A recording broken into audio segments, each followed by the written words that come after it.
விடுதலை புலிகள் அமைப்பின் மீதான தடை மேலும் 5 ஆண்டுகள் நீட்டிக்கப்பட்டிருப்பதற்கு உலக தமிழர் பேரவைத் தலைவர் பழ நெடுமாறன் கண்டனம் தெரிவித்துள்ளார்.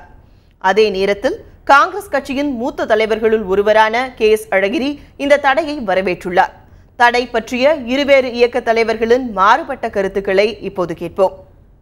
தேர்தலில் தோற்றுப்போன பிறகு ஆள்வதற்கான உரிமையை இழந்த மன்மோகன் சிங் அரசு பதவியை விட்டு விலகுவதற்கு முன்னால் விடுதலை புலி இயக்கத்திற்கு 5 ஆண்டுகள் தடை விதித்து ஆணை பிறப்பித்திருக்கிறது.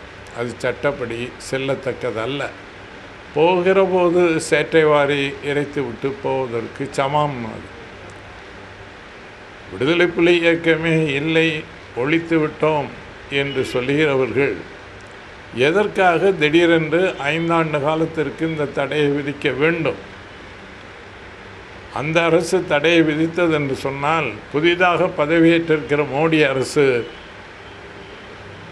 அதை ஆமோதித்திருக்க கூடாது, அந்த தடையை நீக்கியிருக்க வேண்டும்.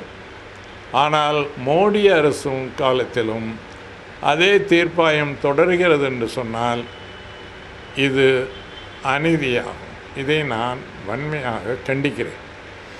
இலங்கையில் விடுதலை புலிகள் தங்களோடு கருத்து வேறுபாடுடைய தங்களுடைய சொந்த சகோதரர்களை, தங்களோடு கருத்து வேறுபாடுடைய பிற நாட்டு தலைவர்களை, தங்களோடு கருத்து வேறுபாடுடைய பத்திரிகையாளர்களை, தங்களோடு கருத்து வேறுபாடுள்ள இலங்கையில் இருக்கிற சிங்கள அரசியல் தலைவர்களை, தமிழர் தலைவர்களை பெருமளவில் கொலை செய்திருக்கிறார்கள். எனவேதான் உலக நாடுகளில் 43 நாடுகள் விடுதலை புலிகள் இயக்கத்தை பயங்கரவாத இயக்கம் என்று சொல்லி தடை செய்திருக்கிறார்கள். ஏதோ இந்தியாவில் மட்டும்தான் காங்கிரஸ் அரசாங்கம் மட்டும்தான் அவர்களை தடை செய்திருக்கிறது என்று நாம் கருத வேண்டாம். பல்லாயிரக்கணக்கான அப்பாவி தமிழர்களை மனித கேடயமாக பிடித்து வைத்திருந்தது எவ்வளவு பெரிய குற்றம் என்பதை நாம் உணர்ந்து பார்க்க வேண்டும்.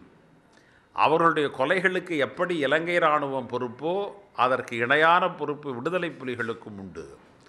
எனவே அந்த வகையில் விடுதலை புலிகள் ஒரு பயங்கரவாத இயக்கம்.